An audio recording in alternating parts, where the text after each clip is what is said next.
नमस्कार, जोहार। चले जानते हैं झारखंड सुबह की ताजा खबरों को, लेकिन उससे पहले अगर आपने अभी तक इस चैनल को सब्सक्राइब नहीं किया तो सब्सक्राइब कर ले, जिससे कि आपको झारखंड सुबह की ताजा खबर रोजाना मिलती रहे। सबसे पहली और बड़ी खबर, झारखंड के 24 डीएसपी आईपीएस में होंगे पदोन्नत। यूपीएससी की बैठक में लगी मुहर, राज्य सरकार को जल्द सूची भेजेगा बोर्ड। राज्य पुलिस सेवा संवर्ग से भारतीय पुलिस सेवा संवर्ग में प्रोन्नति के लिए राज्य के 24 डीएसपी के नाम पर मुहर लग गई है। संघ लोक सेवा आयोग की बोर्ड की ओर से बैठक में सभी डीएसपी के नाम पर अंतिम रूप से निर्णय किया गया है। अब यूपीएससी जल्द ही आवश्यक कार्रवाई पूरी कर राज्य सरकार को चयनित डीएसपी के नामों की सूची भेजेगी। बड़ी खबर, मिशन 2024 से पहले झारखंड में सियासी दंगल तेज। झारखंड मुक्ति मोर्चा ने पूर्व मुख्यमंत्री रघुवर दास पर लगाए बड़े आरोप। लोकसभा चुनाव से पहले झारखंड सरकार की विकास योजनाओं के क्रियान्वयन पर सवाल उठा रहे पूर्व मुख्यमंत्री और बीजेपी के राष्ट्रीय उपाध्यक्ष रघुवर दास पर झारखंड मुक्ति मोर्चा ने कड़ा प्रहार किया। पार्टी नेता सुप्रियो भट्टाचार्य ने कहा कि पहले वह अपने कार्यकाल में किए 27,000 एमओयू का हिसाब दें, बोकारो जमशेदपुर में किए गए भूमि फ्रॉड और कार्यक्रमों का हिसाब दें।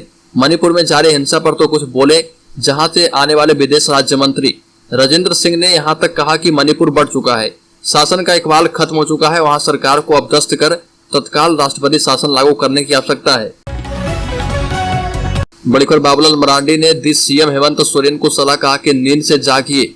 झारखंड के रांची में हुए जमीन घोटाले के बाद बीजेपी नेता बाबूलाल मरांडी लगातार हेमंत सोरेन सरकार पर हमलावर होते दिखे हैं। वहीं एक बार फिर से बीजेपी नेता बाबूलाल मरांडी ने अपने आधिकारिक ट्विटर अकाउंट से ट्वीट कर कहा कि हेमंत सोरेन जी, मैं फिर से आपको याद दिला रहा हूँ, बाबा नगरी देवघर में रांची से भी बड़ा जमीन घोटाला हुआ है। माफिया, दलाल और सत्ता पोषित कुछ बेईमान सरकारी मुलाजिमों ने मिलकर मठ, मंदिर, ट्रस्ट, सरकारी गैर सरकारी जमीनों की लूट मचा रखी है। बड़ी खबर, झारखंड में योगी शराब और स्प्रिट की रासायनिक जांच बाहर भेजने की मजबूरी खत्म। शराब एवं स्प्रिट की रासायनिक जांच अब झारखंड में होगी। राज्य में उत्पाद रसायन प्रयोगशाला नहीं होने की वजह से अब तक सभी प्रकार की शराब एवं स्प्रिट की रासायनिक जांच के लिए सैंपल दूसरे राज्य स्थित प्रयोगशालाओं में भेजा जाता था और झारखंड की राजधानी रांची के कांके रोड स्थित उत्पाद भवन में विभागीय सचिव विनय कुमार चौबे ने उत्पाद रसायन प्रयोगशाला का विधिवत उद्घाटन किया है। रघुवर दास के बयान पर झारखंड मुक्ति मोर्चा कांग्रेस का पलटवार, कहा कि गरिमा का रखना चाहिए ख्याल। झारखंड मुक्ति मोर्चा और कांग्रेस ने पूर्व मुख्यमंत्री रघुवर दास के अलग अलग मुद्दों पर दिए बयान को लेकर पलटवार किया। पटना में होने वाले विपक्षी दलों की बैठक पर दिए बयान को लेकर कांग्रेस ने उन्हें नैतिकता का पाठ पढ़ने की सलाह दी। वहीं कांके के कैंसर हॉस्पिटल को ड्रीम प्रोजेक्ट बताने वाले बयान पर झारखंड मुक्ति मोर्चा ने उनसे कई सवाल पूछ डाले हैं। झारखंड कांग्रेस के अध्यक्ष राजेश ठाकुर ने रघुवर दास की भाषा पर आपत्ति जताई। बड़ी खबर, 60,000 लीटर पानी से भी ठंडी नहीं हो पाई कचरा डंपिंग साइट में लगी आग। सोनारी के मरीन ड्राइव स्थित कचरा डंपिंग साइट में लगी आग पर काबू पाने का दावा अछेस यानी अधिसूचित क्षेत्र समिति ने किया है और हालांकि धुआं अब भी निकल रहा। आग बुझाने के लिए कचरा को हटाकर पानी का छिड़काव किया गया है। एक अनुमान के मुताबिक जमशेदपुर के सोनारी में मरीन ड्राइव स्थित कचरा डंपिंग साइट में लगी आग पर काबू पाने के लिए 60,000 लीटर पानी का छिड़काव किया जा चुका है, लेकिन अभी तक धुआं निकलना बंद नहीं हुआ। झारखंड के सभी 24 जिलों में 3 महीने में शुरू होगी सोलर पार्क योजना। सीएम हेमंत सोरेन ने दिए हैं निर्देश। आपको बता दें कि सीएम हेमंत सोरेन ने 12 विभागों की महत्वपूर्ण योजनाओं की समीक्षा के क्रम में उपायुक्तों से कहा कि वो अपने अपने जिले में एक ही जगह कम से कम 5 एकड़ जमीन उपलब्ध करवाएं। इस जमीन पर अगले 3 महीने के अंदर सोलर पार्क योजना शुरू की जाएगी।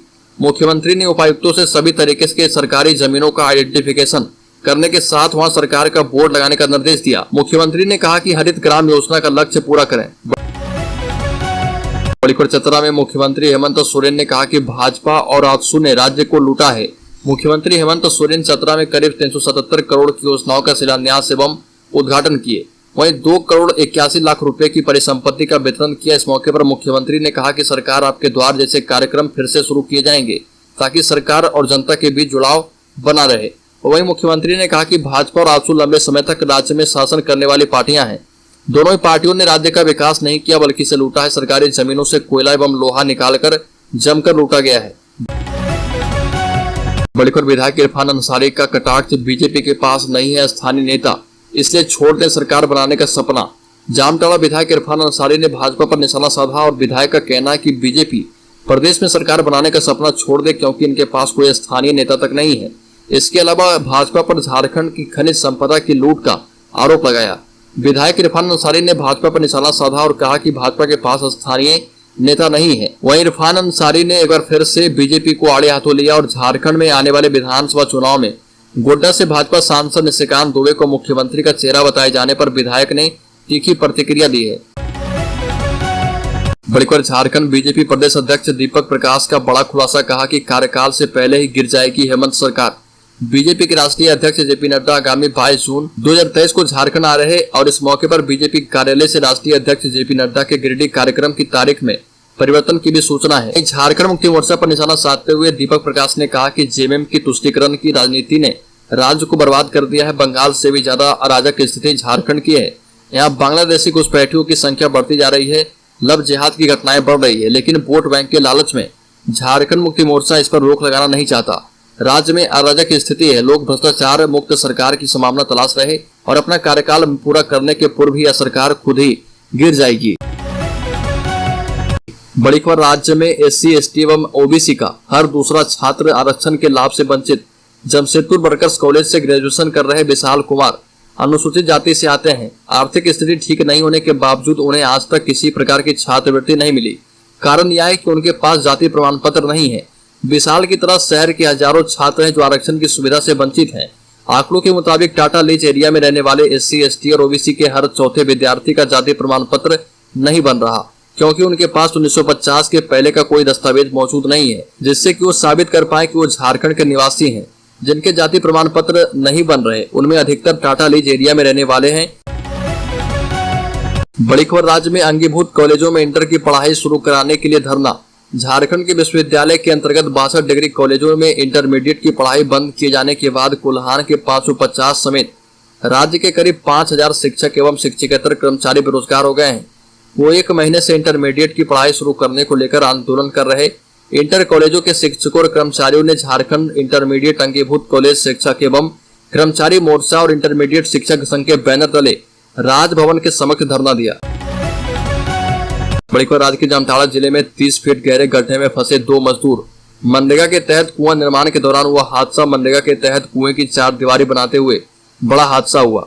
2 मजदूर 30 फीट गहरे कुएं में दब गए। रेस्क्यू ऑपरेशन जारी है और उन्हें बाहर निकालने का प्रयास किया जा रहा। जामताड़ा के मिहिजाम थाना क्षेत्र के साहरदाल के निकट कोलपाड़ा में मनरेगा के तहत कुएं में काम कर रहे 2 मजदूरों का मलबा दबा है और घटना के वक्त 3 मजदूर कुएं की 4 दीवारी का निर्माण कर रहे थे। 2 मजदूर कुएं के भीतर 4 दीवारी निर्माण में लगे थे और 1 मजदूर बाहर से मदद कर रहा था। बड़ी खबर, धनबाद के किसानों के लिए बड़ी खुशखबरी। सरकार की तरफ से 2 जोड़ा बैल पशुपालन विभाग की तरफ से मांगे गए आवेदन। धनबाद के छोटे और सीमांत किसानों के लिए कृषि एवं पशुपालन विभाग की ओर से जोड़ा बैल योजना की शुरुआत की गई है। इस योजना के तहत किसानों को 90% अनुदान पर जोड़ा बैल दिया जाएगा। धनबाद में किसानों के लिए आवेदन की प्रक्रिया शुरू कर दी गई है। इसके लिए किसानों के पास अपनी जमीन होनी चाहिए और जहां पर वह पारंपरिक खेती करते हैं। जिला पशुपालन अधिकारी डॉक्टर प्रवीण कुमार ने बताया कि पहले चरण के तहत धनबाद में कुल 28 किसानों को जोड़ा बैल दिया जाएगा। इसके लिए तैयारियां पूरी कर ली गई है। बड़ी खबर, झारखंड हाईकोर्ट में शीर्ष नक्सली नेता प्रशांत बोस की जमानत याचिका पर सुनवाई की गई। सुनवाई के दौरान कोर्ट ने प्रशांत बोस से जुड़े अन्य मामलों को एक साथ सूचीबद्ध कर 27 जून को सुनवाई की तिथि निर्धारित कर दी है। झारखंड हाईकोर्ट के न्यायाधीश जस्टिस एस चंद्रशेखर और जस्टिस रत्नाकर भेगरा की कोर्ट ने प्रशांत बोस की जमानत अर्जी पर सुनवाई की। राज्य सरकार की ओर से अधिवक्ता सतीश प्रसाद ने कोर्ट में अपना पक्ष रखा। बड़ी खबर, झारखंड के डुमरी उपचुनाव की तैयारियां तेज, जल्द हो सकती है तारीखों की घोषणा। झारखंड में डुमरी उपचुनाव को लेकर तैयारियों का दौर जारी है। उपचुनाव की तारीखों का भले ही ऐलान ना हुआ हो, लेकिन सत्ता पक्ष विपक्ष अपने अपने तरीके से रणनीति बनाने में जुट गई है। ये उपचुनाव इसलिए भी खास है क्योंकि 2024 से पहले ये प्रदेश की पार्टियों के लिए किसी लिटमस टेस्ट से कम नहीं है। ऐसे में उम्मीद जताई जा रही है कि जल्द ही निर्वाचन आयोग चुनावी तारीखों का ऐलान कर सकती है। अब जैसे जैसे चुनाव के दिन नजदीक आ रहे हैं वैसे वैसे राजनीतिक दल और पार्टियां अपनी कमर कसने में लगी है। जेएमएम के गढ़ होने के कारण ही उपचुनाव को लेकर प्रदेश की सत्ता पक्ष में जोश हाई है। इस बीच खबरें ये है कि झारखंड मुक्ति मोर्चा के दिवंगत नेता जगन्नाथ महतो की पत्नी बेबी देवी ही इस सीट से झारखंड मुक्ति मोर्चा की प्रत्याशी होंगी।